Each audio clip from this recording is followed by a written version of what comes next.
Next Reads. I am Bronto Incognito, also known as Becky. I'm Stegosaurus Wild, also known as Lauren. I'm the Dino Whisperer, and I am also Lindy. Also Lindy. So today, for you, we are doing the Summer Reader Book Tag, the summer thing. Okay. And so we're going to share that with you. Number 1 is Lemonade. Name a book that was bitter at the beginning but got better as it went on. I'm not going with a middle grade one or a YA. I'm going with a classic. I'm going with Wuthering Heights. Because it starts out kind of terrible because the younger generation, the old generation, I guess, of the characters, original Catherine and Heathcliff, I kind of hate. But the younger generation, they start off also kind of terrible because they start in bad circumstances, but there's a couple of characters that pull themselves out of it and like really make a go of it, and I like them better.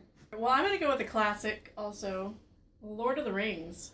The first, I don't know, 200 pages. There's songs about bathing. It takes forever. There's a reason that the movie is like, we gotta get the ring there like tomorrow. In the book, Frodo's like, I'm gonna spend time and put my affairs in order and have songs about bathing. I feel like I could like leave the audiobook playing for about 4 days, like go eat some potato chips, come back. It's Miss Peregrine's Home for Peculiar Children. This book was my least favorite of all the books in the series. They definitely got better as they went on for me. Something happens to his grandfather, and then there's this big period of time where he meets his buddy at the supermarket. Yeah. He does all this random weird stuff, and it's supposed to show his character, but you don't really see anything worthwhile. No, he's just boring. And number 2 is Golden Sun. Name a book that made you smile beyond compare. For me, it would be Winter in the Lunar Chronicles series by Marissa Meyer, because I waited a long time to get that book in my hands. It was the last book in the series, and I just love the characters so much. I really like When You Reach Me by Rebecca Stead. Even though it does kind of have a bittersweet part of the ending, it's just, the way it all comes together is just perfect. And you go, oh. So for me, I'm going with books that made me smile because they were like enjoyable to read or listen to. And to be fair, I did listen to both of these on audiobook. So the first one I'm picking is The School for Good and Evil by Soman Chinani. The book is hilarious, and you have 2 characters. You have Agatha, who is basically a Tim Burton character come to life, gets put in awkward situations and will like fart and then pull a dead bird out of her pocket. I'm not making this up, this happens. You have Sophie, who a lot of her lines are pulled directly from like really conceited things that both Madonna and Gwyneth Paltrow have said. If you want to talk to me, you can wait in line like everyone else. And so then the other one I'm going to go with is Beauty Queens by Libba Bray. Oh my gosh. Because again, we've said this in a couple other videos, but we're going to say it again. Listen to it on audiobook. Libba Bray reads it. She's awesome and hilarious. It's about a group of beauty queens and their plane crashes on an island. And then there's like espionage going on in the background, burning taffeta dresses everywhere. One girl's got a tray table stuck in her forehead. For the entire book. Like you forget about it, but like for the entire book. Like Miss Taylor is like, dear Jesus, thank you for bringing all of us safely this far. And somebody's like, oh no, Miss Minnesota just died. And then she's like, thank you for bringing most of us safely this far. And the entire book is full of gems like this. Tropical Flowers. Pick a book set in another country. A Horse and His Boy by by C.S. Lewis. It's one of my favorites. Set in a mystical country. For mine, I'm picking The Statistical Probability of Love at First Sight, which is like the longest title ever. But it's by Jennifer E. Smith, and it's an adorable book. This girl is getting on a plane to go visit her dad because she's supposed to be in her dad's wedding because he's marrying the chick that he cheated on her mom with. And she is super excited about it. Besides the love story, because, you know, it's kind of a, like, beginning of a love story, it's really about, like, working out some dad issues and, like, what you want to do with your life and stuff like that. So I really like this book. My book choice would be The Thief Lord by Cornelia Funk. It's set in Italy, more specifically Venice. Very magical, very cute kid story. Somebody bought it for me thinking that it was The Lightning Thief, because she had heard that, like, when it first came out, she had heard that the series was good, and she got me the wrong book, but I didn't have the heart to tell her at the time, and then I told her later. Love you, Anne. Hope your root canal goes well. Shade Tree. Pick a book in which a shady or mysterious character was introduced. And me, I went super original and picked Harry Potter 1. for Snape. Because he's introduced in the first book, and he's both mysterious and fairly shady. I'm going to go with Inkheart, and Dustfinger is very shady. You don't know what he wants to do throughout the entire book. He has very misty loyalties. Yeah, it was the weird thing he had going on with the main character's mother. He was like crushing on her, and he didn't tell her that her husband was in their world. No, and that's she great. was still married. Like, they aren't divorced.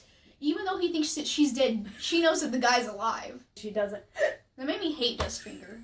So mine would be Artemis Fowl. The main character is super shady, and he is amazing. So the next one is Beach Sand, a book whose plot was grainy or barely developed. And for me, that's hard to pick because, like, I couldn't think of any. So I went for the opposite. A book series, actually, whose plot was overdeveloped. And I'm sorry, Lindy, but I picked the Heroes of Olympus. And here's why. Book 1 and Book 2 Book 1 and Book 2 are fine. But by the time you hit books 3 through 5, especially book 3 and 4, it feels like, okay, we're going in a certain pattern. Everybody gets 2 chapters. Well, we hit Percy, so he needs 2 chapters. So here's this really random underwater sequence that's going to happen. The stuff that happens down there is all interesting, but it has nothing whatsoever to do with the overall plot of the book. And there are so many little vignettes like that. This has nothing to do with the plot. Like, it doesn't make me want to get to the end faster. I don't care if it has nothing to do with the plot. They're my characters. I I want to would- hear from them. I would Sequences. rather hear from them with stuff that's valid to the plot. It's called The Keepers. It's either the Dragonfly and the Key or the Key and the Dragonfly. But these kids are responsible for these artifacts. So it's like, it's not supernatural, it's science, but they never actually explain the science. So, you know. Stand back, I'm doing science. Exactly. I feel like while the characters are really well developed and the world that they've created is also well developed, they didn't really develop why the characters use the artifacts in the way that they do. And I feel like, especially the one main character, makes like these huge like life and death situations based on this one little thing.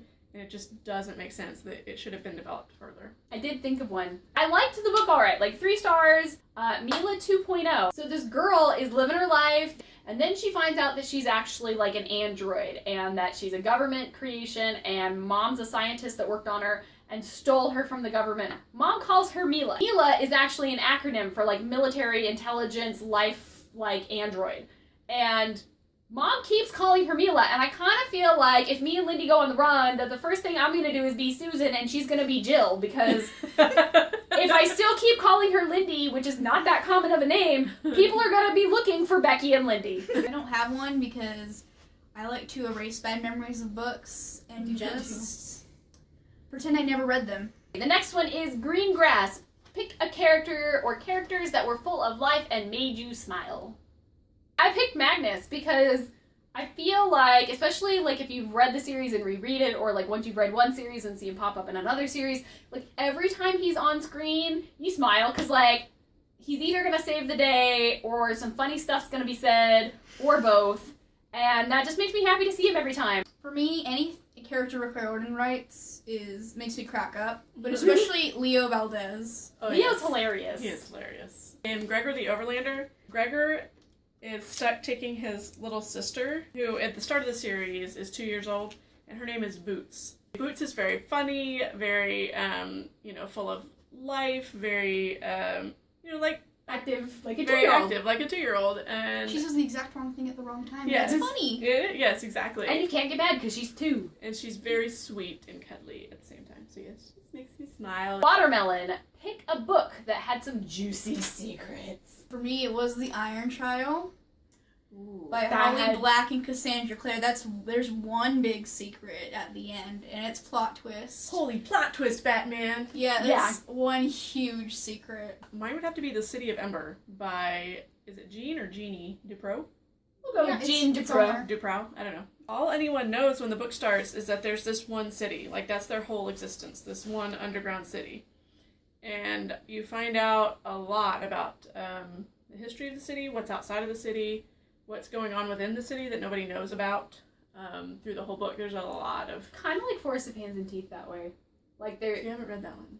yeah, but like they're both both of those books. They're like in one city. As far as they know, their city is the only city in existence, and like you have to like learn the reasons why that city exists, and you have to learn like what's outside the city's boundaries and who's keeping secrets and who's trying to keep them in the city and why. I'm picking a book I read a while ago. So I'm picking Skinned by Robin Wasserman. I actually accidentally read the second one before the first one. In this one, the idea is that you can basically be downloaded and turned into an android. But to do that, they basically have to kill you. So like one of the characters, No, thank you. well, like one of the characters in the book, she was a quadriplegic, so she spent her entire life in bed. They take like thin slices of your brain and like scan them into the computer, and somehow the computer is able to take all of your memories and personality traits and everything and put it into this android body. There's a lot of mystery going into things. I can't tell you because it'll ruin stuff. Things, but like reasons. There are things happen for reasons. There's like a big secret someone's keeping for her. Sun Hat. Pick a book or series that had a big, sprawling, vast universe. I went easy. I picked Narnia. Like, Narnia is vast and sprawling, and it changes like at a very rapid pace as compared to ours. It's true.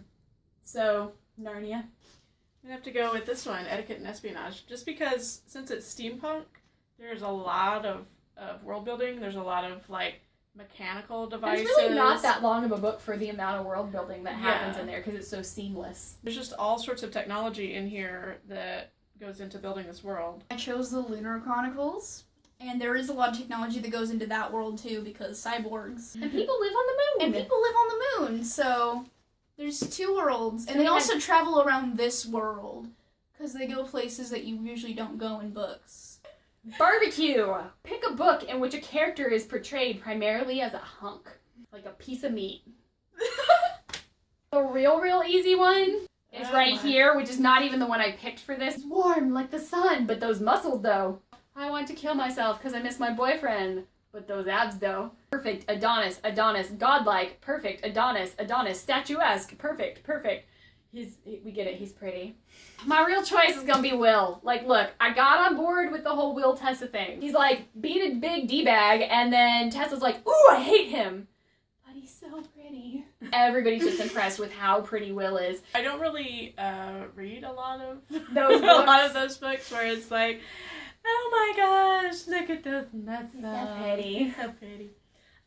So I'm gonna pick Beauty Queens by Libba Bray because there's a whole contingent of reality show pirates. Fake pirates. Who are all like extremely attractive teenage boys. Beefcakes. Yeah, beefcakes. The main character meets the guy you know she's gonna fall in love with. I'm just like, I've read this all before. I skip over it when she describes how pretty he looks. That is our list for the summer reads tag. So if you'd like to do the tag, we don't really know enough people on BookTube at this point to tag anybody, and it's been around for at least a year. So if you want to do it, we'll leave the questions down below so you can do it as well, and we'll also leave links to all of our social media stuff for our blog and our Twitter and our Instagram, and we will see you next week. Bye! Bye. It's very important that you understand these things. And fake intro music. Because we don't got them. We ain't that fancy. You like spoilers, whatever. I can't pick up a piece of paper. You gonna end up with some babies. Or some STDs. Or some babies with some STDs. Note to self, cut the part about STD babies. Before we murder everyone. Yeah. Everyone you love. So it gets really dark after that.